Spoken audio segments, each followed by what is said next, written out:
Assalamualaikum warahmatullahi wabarakatuh. Kami dari kelompok 12 ingin mempresentasikan teori stimulus dan respon, komunikasi politik, komunikasi persuasif, dan komunikasi kelompok. Presentasi kali ini disusun oleh Sarah Puji Nurjana, Janet Rizky Ramadhani, Muhammad Zainuri, Muhammad Hilmi Eka Saputra, dan Tambu Aprila. Dan ini yang akan kita bahas. Yang pertama ada stimulus dan respon, kedua komunikasi politik, ketiga komunikasi persuasif, keempat komunikasi kelompok.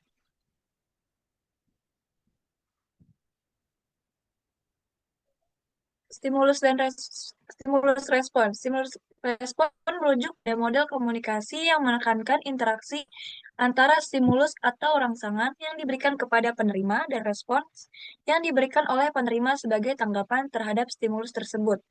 Model ini menggambarkan komunikasi sebagai proses linier di mana stimulus eksternal merangsang penerima yang kemudian memberikan respon sesuai dengan stimulus yang diterima. Nah, untuk contoh dan analisis kasus stimulus respon, itu ada pemerintah di suatu daerah menciptakan suatu kebijakan. Namun, respon dari masyarakat banyak tidak setuju dengan kebijakan tersebut, karena hanya menguntungkan pemerintah daerah tersebut. Untuk analisisnya, dari kasus di atas bisa dilihat yang menjadi stimulus adalah kebijakan pemerintah daerah tersebut yang dirasa oleh masyarakat hanya menguntungkan pemerintah. Responnya adalah masyarakat banyak yang menentang kebijakan tersebut karena merasa tidak diuntungkan oleh adanya kebijakan tersebut. Untuk selanjutnya, akan dibacakan oleh Tenggu Abdillah. Selanjutnya ada komunikasi politik. Komunikasi politik dirumuskan sebagai suatu proses pemindahan lambang-lambang atau simbol-simbol komunikasi yang berisi pesan politik dari seseorang atau kelompok pada orang lain dengan tujuan membuka wawasan atau cara berpikir serta mempengaruhi sikap dan tingkah laku khalayak yang menjadi target politik.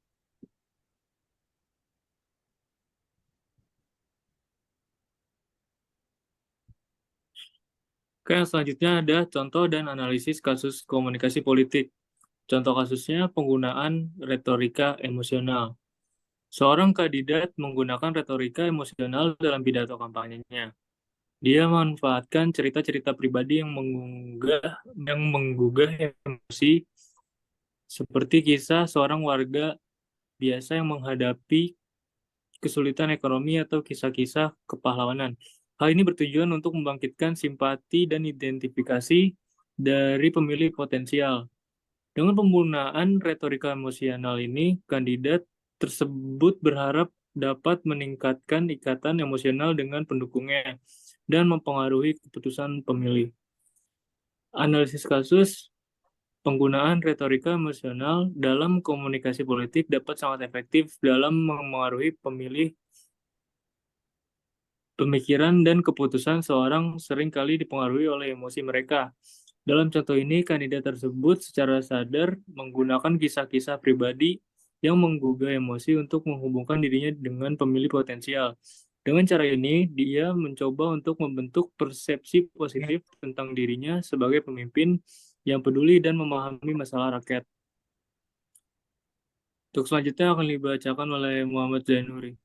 Komunikasi persuasif adalah salah satu teknik komunikasi yang menekankan pada proses mempengaruhi pendapat, sikap dan tindakan orang dengan menggunakan manipulasi psikologis sehingga orang tersebut bertindak seperti kehendaknya sendiri. Next.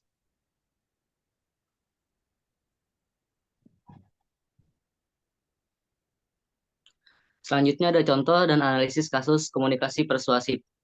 Untuk contoh kasusnya adalah seperti iklan televisi.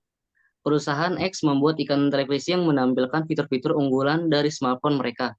Seperti kamera berkualitas tinggi, desain yang elegan, dan performa yang cepat. Mereka menggunakan narasi yang menarik dan visual yang menarik untuk menunjukkan bagaimana penggunaan smartphone ini dapat meningkatkan kehidupan pengguna. Iklan tersebut juga dapat menggambarkan testimoni pengguna yang puas dengan produk tersebut. Melalui iklan televisi, perusahaan X berusaha meyakinkan calon pelanggan tentang manfaat produk mereka. Untuk hasil analisisnya, penggunaan iklan televisi merupakan strategi persuasif yang efektif karena dapat menjangkau audiens yang luas. Dalam iklan ini, perusahaan X menggunakan argumen rasional dengan menyoroti fitur-fitur unggulan produk mereka. Mereka juga menggunakan emosi dengan menggambarkan penggunaan smartphone ini dapat meningkatkan kehidupan pengguna. Testimoni pengguna juga digunakan untuk membangun kepercayaan dan menunjukkan kepuasan pelanggan yang sudah ada. Next. Komunikasi kelompok adalah komunikasi yang berlangsung antara seorang komunikator dengan sekelompok orang yang jumlahnya lebih dari 2. Komunikasi kelompok dibangun atas dasar kumpulan orang-orang yang memiliki kesadaran bersama akan keanggotaan dan saling berinteraksi. Melalui komunikasi kelompok pula akan terjadi proses pengenalan pola-pola interaksi antar individu dengan titik berat tertentu, misalnya dalam pengambilan keputusan.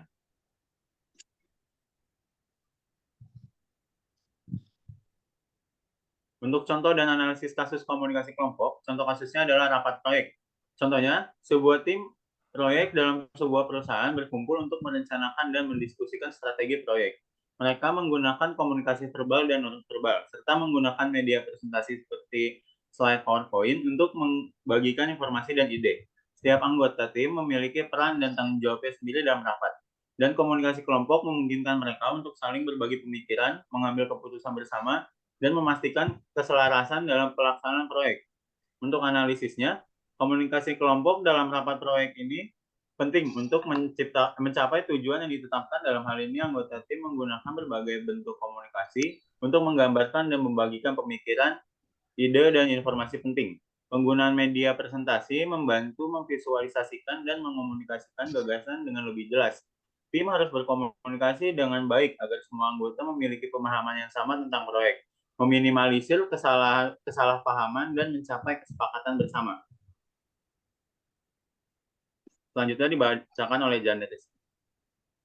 Kesimpulannya, teori ini memberikan pemahaman tentang proses komunikasi, termasuk faktor-faktor yang mempengaruhinya, seperti stimulus eksternal, respons, pengaruh politik, persuasi, dan dinamika kelompok. Dengan pemahaman yang lebih baik tentang teori komunikasi, kita dapat meningkatkan efektivitas komunikasi kita dalam berbagai konteks dan mencapai tujuan komunikasi yang diinginkan. Sekian presentasi dari kelompok 12, kurang lebihnya mohon maaf. Wassalamualaikum warahmatullahi wabarakatuh.